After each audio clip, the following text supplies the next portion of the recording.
नमस्ते दोस्तों, नमो नमः। कटारिया संस्कृत क्लासेज में आप लोगों का स्वागत है। जैसे कि हमने पिछले वीडियो में बात की थी कि इस चैनल के माध्यम से सिर्फ और सिर्फ रीट लेवल 1 और रीट लेवल 2 के संस्कृत विषय के बारे में ही यहाँ पर बताया जाएगा। तो आज हमारा प्रथम क्लास प्रारंभ होती है और हमारा विषय रहेगा यहाँ पर संस्कृत। हमारा विषय रहेगा संस्कृत। अब देखिए दोस्तों, संस्कृत क्या है? सबसे पहले अर्थात संस्कृत एक भाषा है। संस्कृत क्या है? एक भाषा है। अब देखिए भाषा तो है, लेकिन भाषा कहते किसे हैं? अब सबसे पहले उसके बारे में जानकारी लेते हैं। भाषा का मतलब होता है अपने विचारों को अभिव्यक्त करना या अपने जो मंतव्य है उस मंतव्य को जिस माध्यम से अभिव्यक्त करते हैं, अपने विचारों को जिस माध्यम से अभिव्यक्त करते हैं उसे क्या कहते हैं? भाषा। और इस भाषा को संस्कृत भाषा में कहते हैं भाष्यते अन्या इति भाषा। इसको संस्कृत भाषा में कहते हैं भाष्यते अन्या इति भाषा, अर्थात अपने विचारों को संप्रेषित करना, अपने मंतव्य को अभिव्यक्त करना ही क्या कहलाती है? भाषा। तो ये तो थी केवल संस्कृत एक भाषा से संबंधित बात। अब इसके बाद में हम लोग लेते हैं इसकी उत्पत्ति, अर्थात इस संस्कृत शब्द की उत्पत्ति कैसे हुई। अब उसके बारे में देखिए, संस्कृत शब्द अब ये मिलकर किन शब्दों से मिलकर के बना हुआ है उसके बारे में। तो दोस्तों, इसके अंदर सम उपसर्ग, क्री धातु और कट प्रत्यय से मिलकर के बना हुआ है। कह सकते हैं कि ये जो संस्कृत शब्द है यह है संस्कृत शब्द सम उपसर्ग, क्री धातु और कट प्रत्यय से मिलकर के बना हुआ है। तो देखो दोस्तों, क्योंकि हमने एक बात कही कि संस्कृत एक क्या है? भाषा, अपने मंतव्य को अभिव्यक्त करना। अब देखिए दोस्तों, अपने मंतव्य को अभिव्यक्त करेंगे तो या तो हम लोग किसी लिपि का उपयोग करेंगे। लिपि का मतलब हो गया लिखना, लिख करके सिद्ध करना। दूसरा आता है जैसे कि हम लोग कह सकते हैं संकेत, संकेत के माध्यम से अपनी भाषा को अभिव्यक्त करना, या फिर ध्वनि के माध्यम से अपनी भाषा को अभिव्यक्त करना। अर्थात ये जो भाषा होती है इस भाषा को लिपि के माध्यम से, संकेत के माध्यम से या फिर ध्वनि के माध्यम से अभिव्यक्त किया जाता है।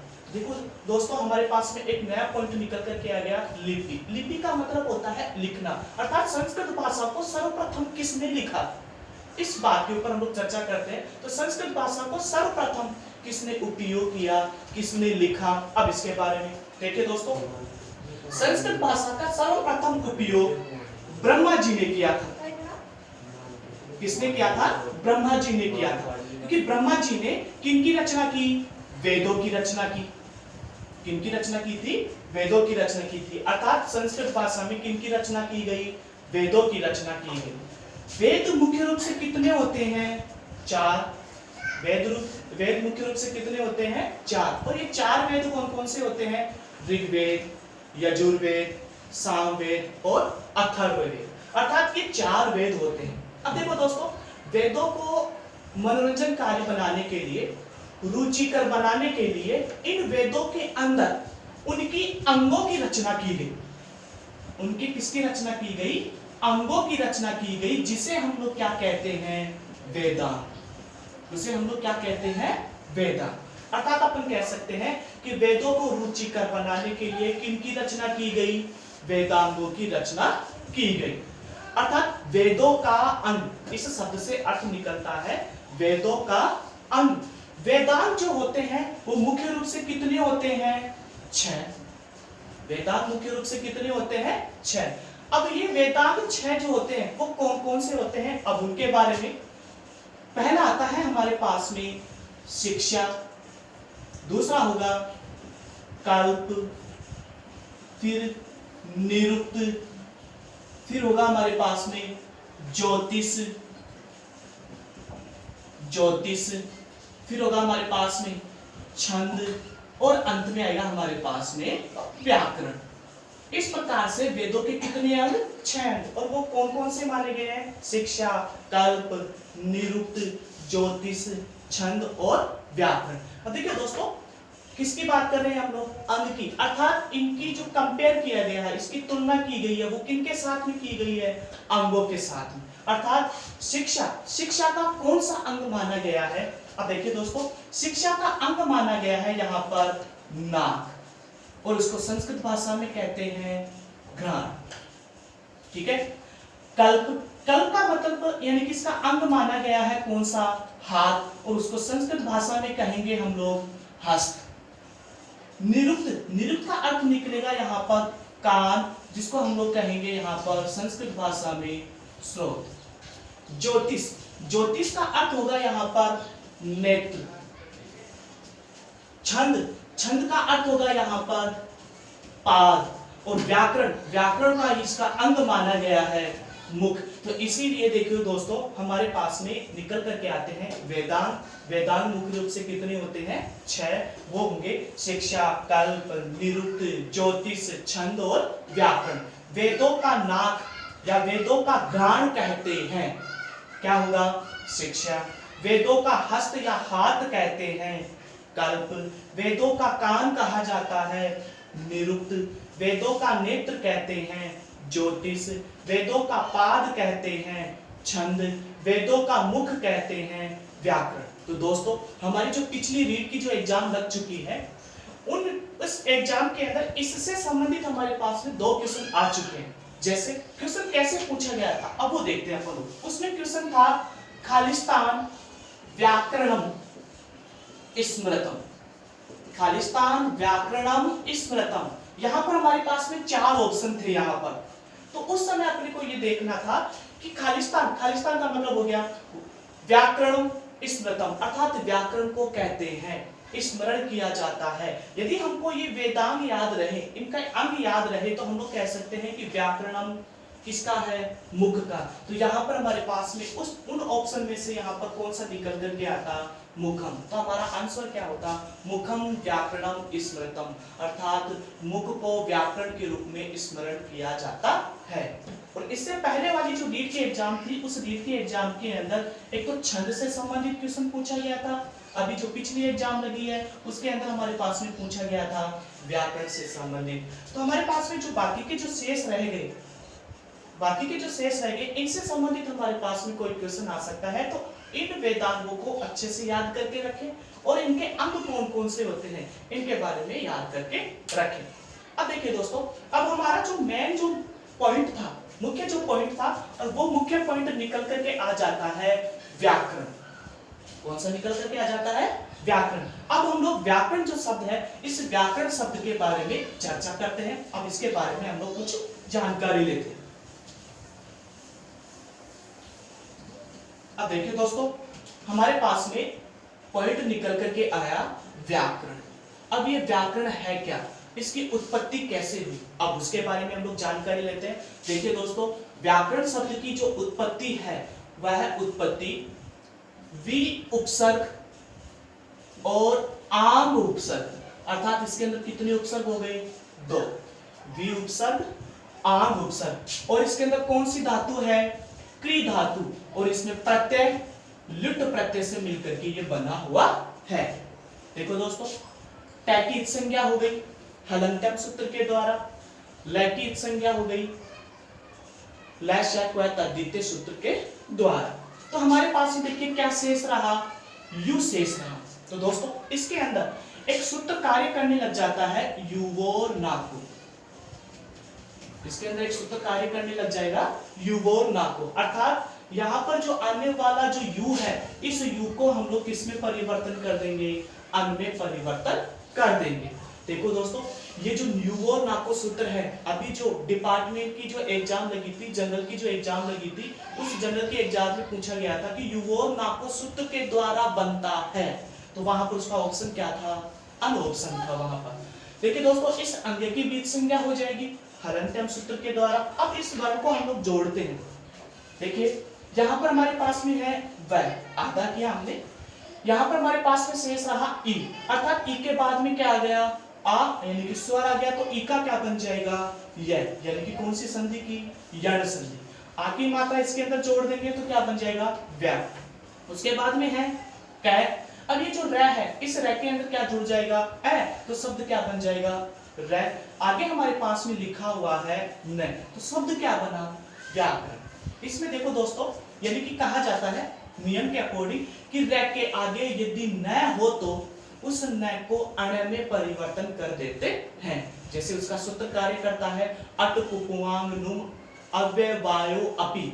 एक दूसरा सूत्र कार्य करता है रसाभ्याम नून समार पदे। इन सूत्रों के द्वारा यहाँ पर आने वाला जो न होता है उस न को हम लोग किसमें परिवर्तन कर देंगे, अण में परिवर्तन कर देंगे। तो दोस्तों हमारे पास में शब्द तैयार हो जाता है व्याकरण। शब्द कौन सा बन जाता है, व्याकरण। अब देखिए दोस्तों, ये तो थी सिर्फ और सिर्फ व्याकरण शब्द की उत्पत्ति। अब ये व्याकरण आगे कार्य कैसे की, ये संस्कृत की जो व्याकरण है वो आगे कैसे बढ़ी, अब उसके बारे में हम लोग चर्चा करते हैं।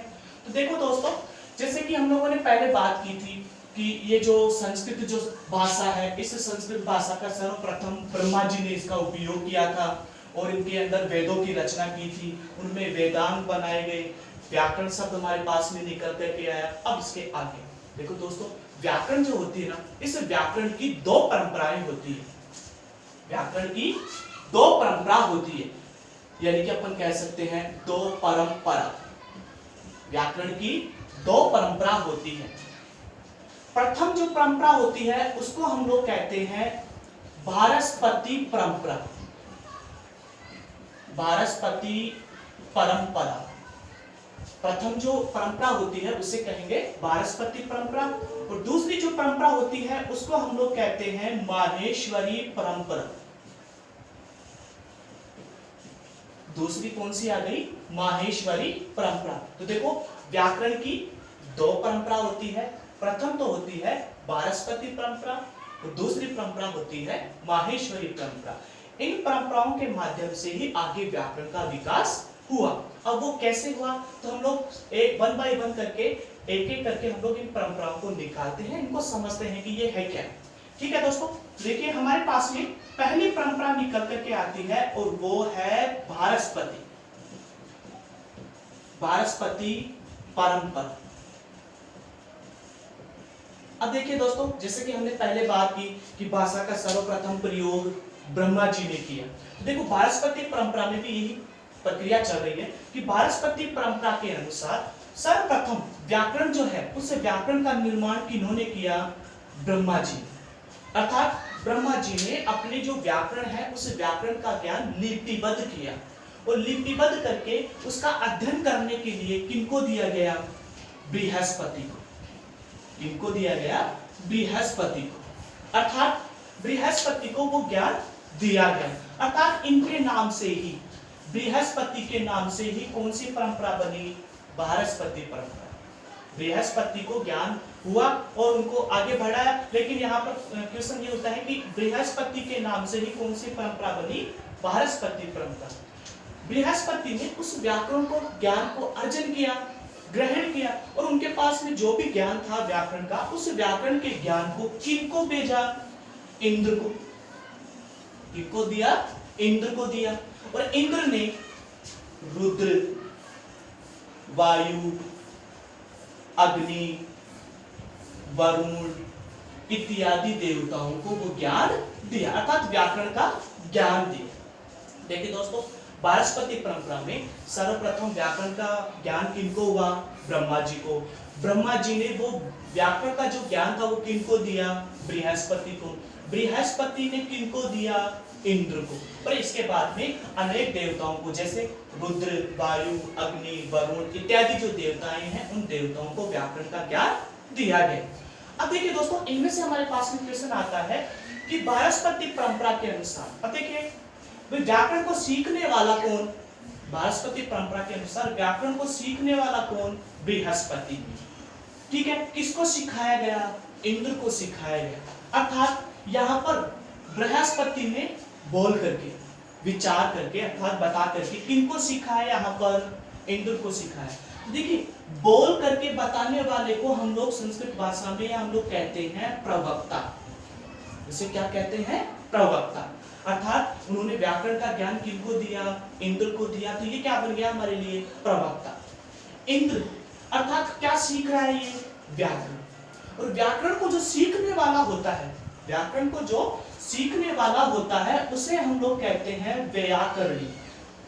अर्थात अपन लोग कह सकते हैं कि व्याकरण को सीखने वाले व्यक्ति को क्या कहते हैं, व्याकरणी। तो इसमें से हमारे पास में दो प्रश्न बन करके आते हैं कि बृहस्पति परंपरा के अनुसार प्रथम प्रवक्ता कौन है, तो उसका आंसर क्या होगा, बृहस्पति। बृहस्पति परंपरा के अनुसार प्रथम व्याकरणी कौन है, तो उसका आंसर क्या होगा, इंद्र। देखिए दोस्तों, इस परंपरा के अंदर सूत्रों का अभाव था। किसका अभाव था, सूत्रों का अभाव था। अब देखिए, चाहे कैसी भाषा भी हो, चाहे कोई सा विषय भी हो, यदि उसके अंदर कोई सूत्र नहीं हो, कोई नियम नहीं हो, जब नियम और सूत्र नहीं होंगे तो वहां पर नित्य रूप से क्या बनी रहेगी, कठिनता बनी रहेगी। विषय को पढ़ने में क्या रहेगी, कठिनता रहेगी। अर्थात अपन कह सकते हैं कि इस बृहस्पति परंपरा में सूत्रों का अभाव था और इस अभाव के कारण हमेशा क्या बनी रही, कठिनता बनी रही। इसी कारण से इस परंपरा का दूसरा नाम रखा गया और वो दूसरा नाम था इसका कातंत्र परंपरा। इस परंपरा का दूसरा नाम रखा गया और उस दूसरे नाम का दूसरा नाम था यहाँ पर कातंत्र परंपरा। तो अपन तीसरा क्वेश्चन निकल करके आता है कि बृहस्पति परंपरा का अपर नाम है, अपर का मतलब हो गया दूसरा नाम है, तो कौन सी परंपरा है, कातंत्र परंपरा। ठीक है दोस्तों, तो ये थी हमारे पास में बृहस्पति परंपरा। अब इसके बाद में हम लोग प्रारंभ करते हैं सेकंड वाली, जो हमारे लिए इंपॉर्टेंट है, और वो होगी माहेश्वरी परंपरा। तो नेक्स्ट पॉइंट हमारे पास में निकल करके आता है माहेश्वरी परंपरा।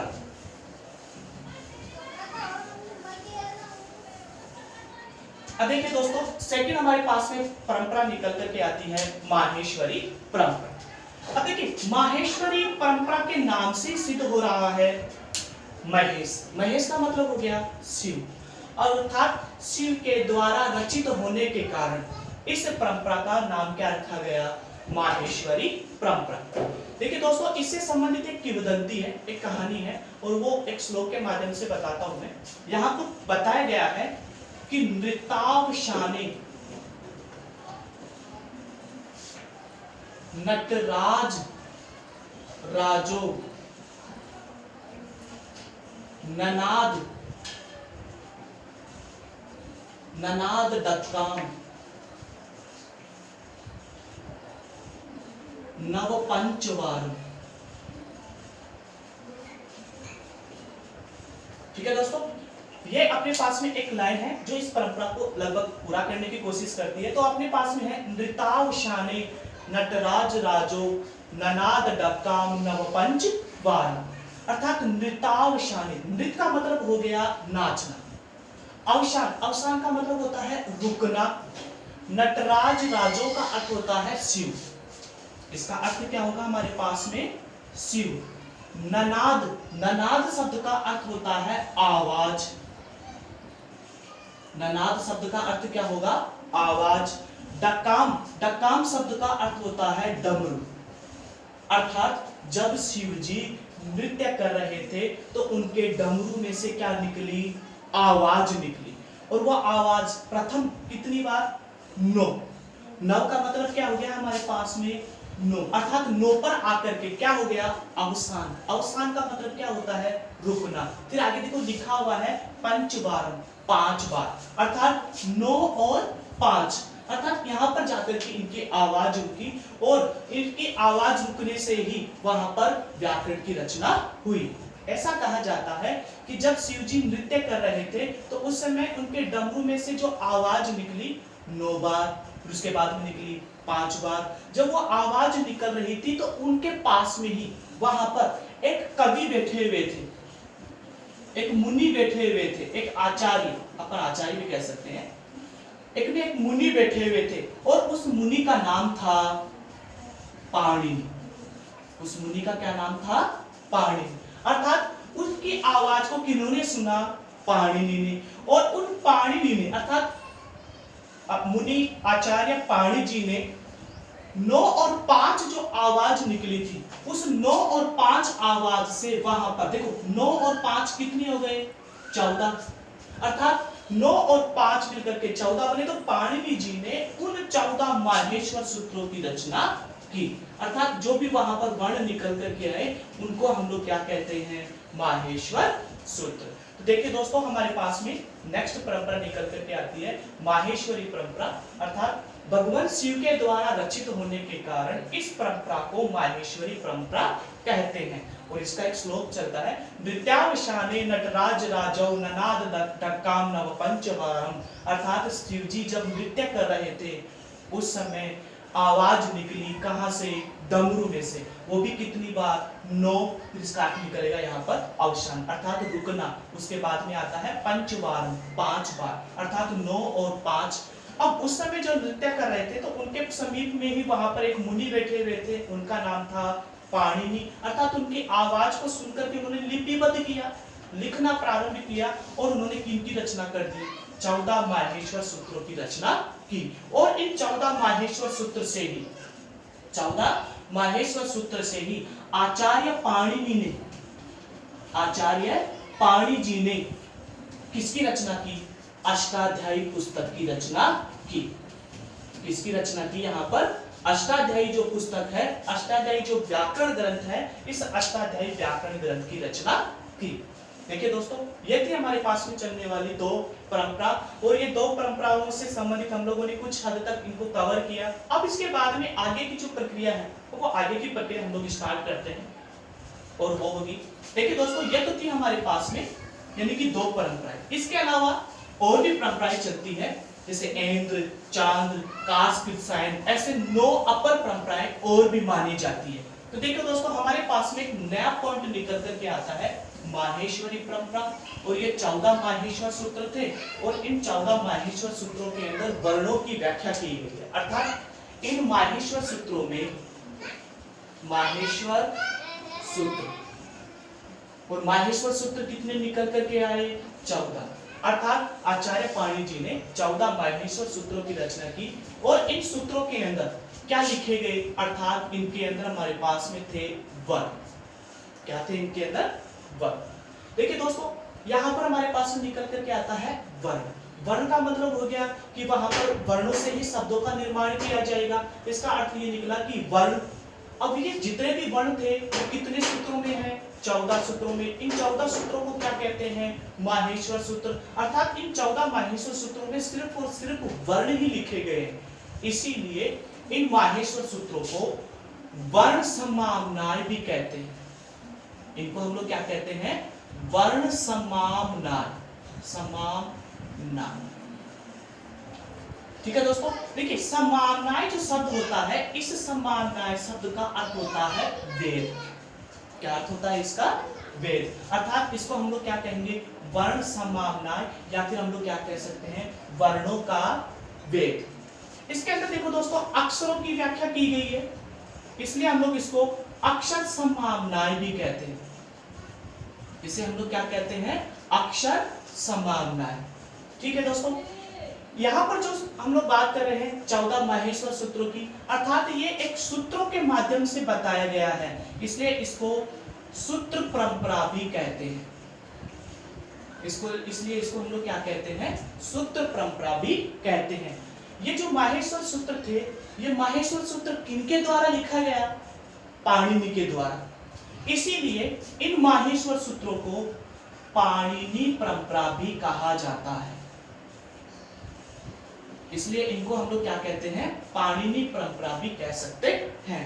देखो दोस्तों, ये जो हमारे पास में 14 माहेश्वर सूत्र है, इन 14 माहेश्वर सूत्रों का अपर नाम कौन कौन सा है वो मैंने निकाल करके बताया आप लोगों को। देखो माहेश्वर सूत्र, इनकी संख्या कितनी, 14। इन 14 माहेश्वर सूत्रों में किनकी व्याख्या की गई है, वर्ण की, अर्थात वर्णों की व्याख्या करने के कारण इसे क्या कहा गया, वर्ण समाम्नाय कहा गया, अर्थात इसे वर्णों का वेद कहा गया। नेक्स्ट, इसे अक्षर समाम्नाय भी कहा जाता है, इसे सूत्र परंपरा भी कहा जाता है, अर्थात इसके अंदर सूत्र थे, सूत्रों के द्वारा ही तो माहेश्वर सूत्रों की रचना की गई, इसलिए इसको सूत्र परंपरा भी कहते हैं। नेक्स्ट आता है कि माहेश्वर सूत्रों की रचना किसने की थी, पाणिनि ने, इसलिए इसको कौन सा कहा जाता है, पाणिनि परंपरा भी कहा जाता है। और ये किनके द्वारा लिखी गई थी, अर्थात किनके द्वारा ये सिद्ध किया गया, आचार्य, अर्थात माहेश्वर, माहेश्वर शब्द का अर्थ क्या हो गया यहाँ पर? शिव, अर्थात इस परंपरा को शिव परंपरा भी कहा जाता है। ठीक है दोस्तों, तो ये थी हमारे पास में चलने वाले माहेश्वर सूत्र और माहेश्वर सूत्रों के अपर नाम। अब देखिए दोस्तों, अब इसके बाद में माहेश्वर सूत्र 14 कौन कौन से होते हैं, अब उनके बारे में हम लोग जानकारी लेते हैं। ठीक है दोस्तों, तो हमारे ठीक है दोस्तों, तो नेक्स्ट हमारे पास में आता है माहेश्वर सूत्र। और माहेश्वर सूत्र हम लोगों ने कितने निकाले? 14। अब ये 14 माहेश्वर सूत्र कौन कौन से हैं? ए, ई, उ, ऋ, री, री, कै, ए, ओ, गै, आई, औ, च, है, य, व, र, ट, ल और ण, यम, गणनम, झ, भ, य, गड, धश, जब, गड, दश, ख, फ, छ, ठ, थ, च, ट, त, व, यानी कि खप, छटत, चटतव, कपय, श, स, श, र, और अंत में आता है हल। इस प्रकार से हमारे पास में आचार्य पाणिनि जी के द्वारा लिखे गए 14 जो माहेश्वर सूत्र थे, वो 14 माहेश्वर सूत्र हमारे सामने निकल करके आते हैं। अब इनसे संबंधित हम लोग कुछ चर्चा करेंगे, जैसे कि हमारे पास में जैसे कि स्वर किसे कहते हैं, व्यंजन किसे कहते हैं, वो कौन कौन से वर्ण निकल करके आते हैं, अब उनके बारे में हम लोग चर्चा करते हैं। देखो दोस्तों, पहला पॉइंट हमारे पास में निकल करके आता है स्वर। पहला पॉइंट कौन सा है यहाँ पर? स्वर। ठीक है दोस्तों, तो देखो पहला पॉइंट निकल करके आया स्वर। स्वर को हम लोग क्या कहते हैं? भाई स्वर को हम लोग नेचुरली हम लोग बोलते हैं अच। अब ये देखिए दोस्तों, स्वर को अच ही क्यों कहते हैं? तो यहाँ पर लोग देखते हैं क्योंकि इन माहेश्वर सूत्रों के द्वारा क्या होता है, प्रत्याहारों का निर्माण किया जाता है। अब प्रत्याहार ऐसे प्रारंभ हो रहा है, च पर जाकर के अंत हो रहा है, इनके मध्य में आने वाले जो वर्ण होते हैं उनका जो बोध करवाते हैं उन्हें क्या कहते हैं? प्रत्याहार। देखिए स्वर को हम लोग क्या कहते हैं? अच, अर्थात अच। अब देखो दोस्तों, अच क्या होते हैं? देखिए प्रारंभ कहां से हो रहा है? ऐसे, कहां पर जाकर के खत्म हो रहा है? च पर, यानी कि च जो है वो कैसा है? हलंत। तो यहाँ पर देखिए च क्या आ रहा है? हलंत, अर्थात ऐसे प्रारंभ हो रहा है, च पर जाकर के अंत हो रहा है। अब इनके मध्य में आने वाले जो भी वर्ण हैं, अब उन वर्णों को हम लोग क्या कहेंगे? अच कहेंगे, अर्थात उसे हम लोग क्या कहेंगे? स्वर कहेंगे। क्लियर यहाँ तक? नेक्स्ट पॉइंट देखिए, दूसरा पॉइंट आता है हमारे पास में भाई व्यंजन। अब व्यंजन जो होते हैं उन व्यंजन को हम लोग क्या कहते हैं यहाँ पर? हल। क्या कहते हैं यहाँ पर? हल। यानी कि प्रारंभ कहां से हो रहा है? है पर, और अंत कहां पर हो रहा है? ल पर। तो देखिए यहाँ पर ये 4 सूत्र जो आए, ये 4 सूत्र किससे संबंधित है? यहाँ पर अ से संबंधित है। नेक्स्ट, है से प्रारंभ हो रहा है और ल पर जाकर के खत्म हो रहा है, अर्थात यहां से लेकर के यहां तक ये जितने भी वर्ण लिखे गए हैं, ये सारे के सारे वर्ण कौन से हैं? व्यंजन। इसीलिए स्वरों को क्या कहते हैं? अच, और इसीलिए व्यंजनों को क्या कहते हैं? हल कहते हैं। अब देखिए दोस्तों, ये तो केवल सिंपल सी बात थी कि अच और हल होते क्या है, अब उनके बारे में। अब नेक्स्ट हम लोग आगे बढ़ते हैं। देखिए दोस्तों, अब हम लोग बात करते हैं स्वर से संबंधित। अब स्वर कितने आ रहे हैं इसके अंदर? देखिए यहाँ पर हमारे पास में स्वरों को हम लोग कह रहे हैं अच। तो देखिए ऐसे प्रारंभ हो रहा है, च पर जाकर के खत्म हो रहा है। तो देखिए यानी कि स्वर से संबंधित कितने सूत्र हैं? पहला प्रश्न है कि अच से संबंधित कितने सूत्र निकल करके आए? 1 2 3 4। तो हमारे पास में कितने सूत्र हुए यहाँ पर? 4।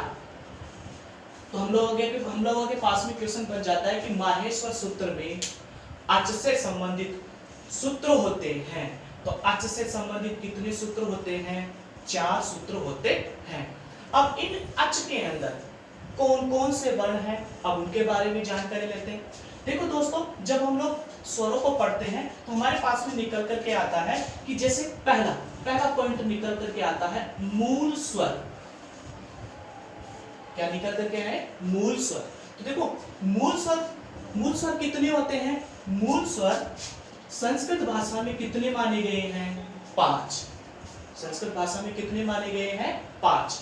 अब देखो वो 5 मूल स्वर कौन कौन से होते हैं, तो देखो दोस्तों इसके अंदर आता है हमारे पास में ए, ई, उ, री और री। ये जो 5 स्वर हैं, इन 5 स्वरों को क्या कहते हैं, मूल स्वर कहा जाता है। जैसे अपन लोग अब सूत्र पे चलते हैं। देखिए ए, ई, उ, री और री, ये जो 5 सूत्र होते हैं, इन 5 सूत्रों को क्या कहते हैं, मूल स्वर। अब उसके बाद देखो हम लोगों ने सूत्र लिए थे कितने, 4, जिसमें से हम लोगों ने निकाले कितने अभी तक, 2। अब बाकी के बच गए हमारे पास में 2 स्वर, अर्थात 2 सूत्र और बच गए। उन दोनों सूत्रों को कहा जाता है संयुक्त स्वर। कौन सा स्वर कहते हैं, संयुक्त स्वर। अर्थात संयुक्त स्वर की संख्या कितनी हुई, 4। अब देखो संयुक्त स्वरों की संख्या कौन कौन सी, ए, ओ, आई और आउ। अर्थात अपन लोग कह सकते हैं ए, ओ, आई और आउ। अर्थात ये जो 4 वर्ण होते हैं, इन 4 वर्णों को क्या कहते हैं, संयुक्त स्वर। अब देखो दोस्तों, जब अपन लोग इन सूत्रों के बारे में चर्चा कर रहे हैं तो आपके दिमाग में एक बात आ रही होगी कि सर ने तो ए, ई, उ इसको छोड़ दिया, री, री इसको भी छोड़ दिया, ए, ओ इसको भी छोड़ दिया, आई, आउ इसको भी छोड़ दिया, तो सर ने लास्ट वाले जो वर्ण हैं, इन लास्ट वाले वर्णों को क्यों छोड़ा। तो दोस्तों सामान्य सी जानकारी रखना कि ये सब के सब व्यंजन वर्ण आ रहे हैं यहाँ पर, और इन व्यंजन वर्णों के नीचे यहाँ पर क्या है, हलंत है। तो माहेश्वर सूत्र में अंतिम जो हलंत वर्ण आता है, माहेश्वर सूत्र में अंतिम जो हलंत वर्ण आता है, इस हलंत वर्ण की इत संज्ञा कर दी जाती है। इस हलंत वर्ण की कौन सी संज्ञा कर दी जाती है, इत संज्ञा कर दी जाती है। अब सामान्य जानकारी के लिए आप ध्यान में रखना कि माहेश्वर सूत्र के ये जो अंतिम जो वर्ण आते हैं, इन अंतिम वर्णों को यहाँ से हटा देते हैं, इनका लोप कर देते हैं, अर्थात इनकी कौन सी संज्ञा कर दी जाती है, इत संज्ञा कर दी जाती है। जब हम लोग इनको हटाएंगे, जब हम लोग इनको हटाएंगे तो हमारे पास में कौन कौन से वर्ण बचेंगे, ए, ई, उ, री, ली। फिर उसके बाद में संयुक्त स्वर। अब संयुक्त स्वर में कौन कौन से बचेंगे, ए, ओ, आई, औ। इस प्रकार से हमारे पास में ये वाले स्वर अर्थात स्वर निकल करके आते हैं। हम नेक्स्ट क्वेश्चन ये बन करके आता है कि मूल स्वर कितने होते हैं। संस्कृत भाषा में मूल स्वर कितने होते हैं, 5। कौन कौन से होते हैं, ए, ई, उ, री और री। नेक्स्ट माहेश्वर सूत्र में संयुक्त स्वर होते हैं, तो संयुक्त स्वर कितने होते हैं, 4, और वो होते हैं ए, ओ, आई, आउ। अलग अलग निकाला। अब मैं क्वेश्चन को थोड़ा सा चेंज करके पूछता हूं कि माहेश्वर सूत्र में स्वर होते हैं, माहेश्वर सूत्र में स्वर होते हैं। अब क्वेश्चन में ये नहीं पूछा गया है कि संयुक्त स्वर कितने होते हैं या मूल स्वर कितने होते हैं, उन दोनों को जोड़ करके पूछा है कि माहेश्वर सूत्र में स्वर होते हैं। तो माहेश्वर सूत्रों में स्वरों की संख्या कितनी होगी, देखो 5 तो मूल स्वर, 4 क्या हो गए संयुक्त स्वर, तो दोनों को टोटल करेंगे तो कितने हो जाएंगे, 9। तो माहेश्वर सूत्र में स्वर कितने माने गए हैं, 9 स्वर माने गए हैं। ठीक है दोस्तों, नेक्स्ट पॉइंट हमारे पास में स्टार्ट होता है और वो होगा, जैसे कि प्रथम पॉइंट तो हम लोगों ने लिया स्वर, जिसको हम लोग कह रहे हैं यहाँ पर अच। अब नेक्स्ट हम लोग स्टार्ट करते हैं हल। हल का मतलब होता है व्यंजन। अब देखो व्यंजन वर्ण कौन कौन से माने गए हैं, अब उसके बारे में हम लोग चर्चा करते हैं। तो हम लोग यहाँ पर नेक्स्ट पॉइंट लेते हैं व्यंजन वर्ण। सेकंड पॉइंट हमारे पास में आता है व्यंजन वर्ण, और इन व्यंजन वर्णों को हम लोग क्या कह रहे थे, हल। ठीक है दोस्तों, अब देखिए यहां पर हमारे पास में लिखा हुआ आता है भाई हल, यानी कि प्रारंभ कहां से हो रहा है से, अंत कहां पर हो रहा है, ल पर, यानी कि यहां से प्रारंभ हो रहा है और यहां पर जाकर के ये अंत हो रहा है। तो इन वर्णों को हम लोग क्या सा वर्ण कहेंगे, व्यंजन वर्ण। अब देखिए इसमें कौन कौन से वर्ण आते हैं, देखिए है ऊष्मा वर्ण है, उसके बाद देखो य, व, र, ल, यानी कि कौन से वर्ण आ गए यहाँ पर, अंतस्थ वर्ण। कौन से वर्ण आए हमारे पास में, अंतस्थ वर्ण। ठीक है दोस्तों, अंतस्थ वर्ण जो होते हैं वो कौन कौन से निकल करके, अभी थोड़ी देर के लिए ये छोड़ देते हैं अपन। देखो अंतस्थ वर्ण य व र यानी कितनी हुई 3, उसके बाद में एक आ गया हमारे पास में ल, तो कितनी हो गए 4। तो अंतस्थ वर्ण कितने होते हैं हमारे पास में 4। अब कौन कौन से होते हैं अब वो भी लिख लेते हैं अपन लोग, य व र और ल।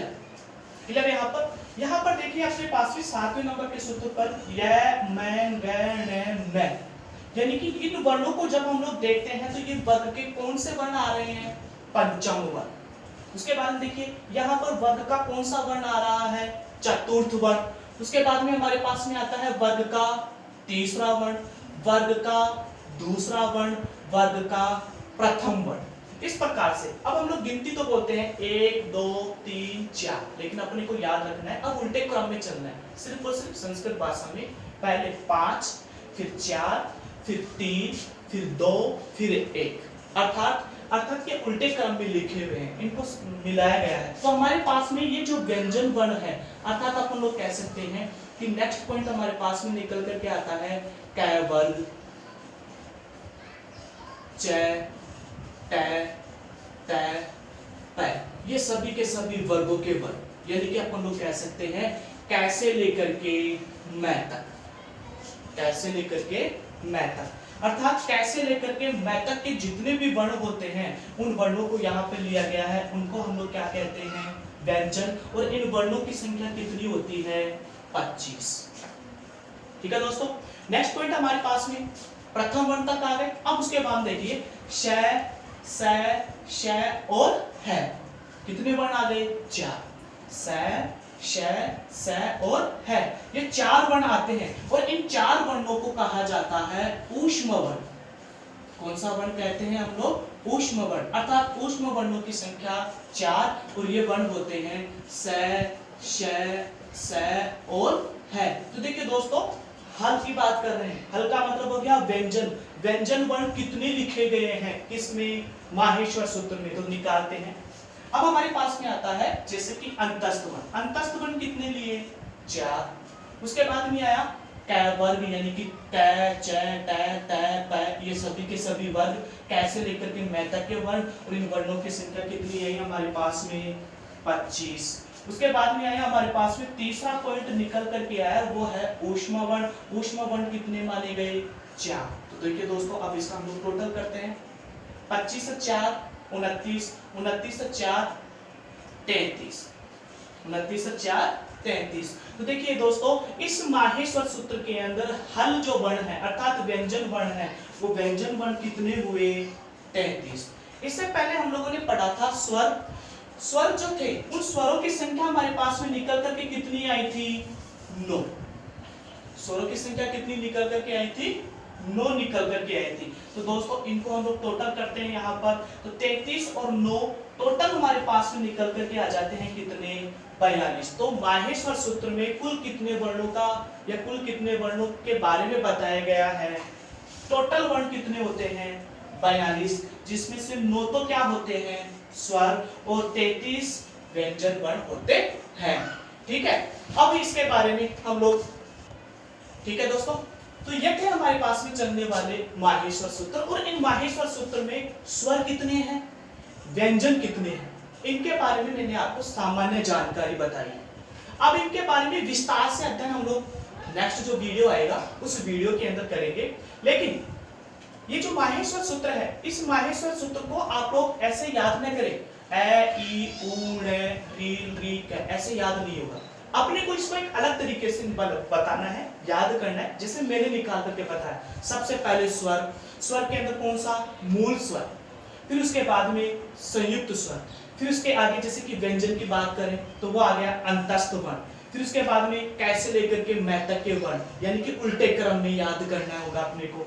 फिर अंत में आएगा हमारे पास में ऊष्म वर्ण। इस प्रकार से हम लोगों को उल्टे क्रम में, और जैसे मैंने आपको बताया उस तरीके से आपको याद करना है। और इससे संबंधित अन्य जो जानकारी है वो हम लोग नेक्स्ट वीडियो में देंगे। ठीक है दोस्तों, तो यदि आपको ये वीडियो पसंद आया हो तो इसे लाइक करें, सब्सक्राइब करें और इसको अधिक से अधिक शेयर करें ताकि आप अपने दोस्तों तक पहुंचाएं। धन्यवाद।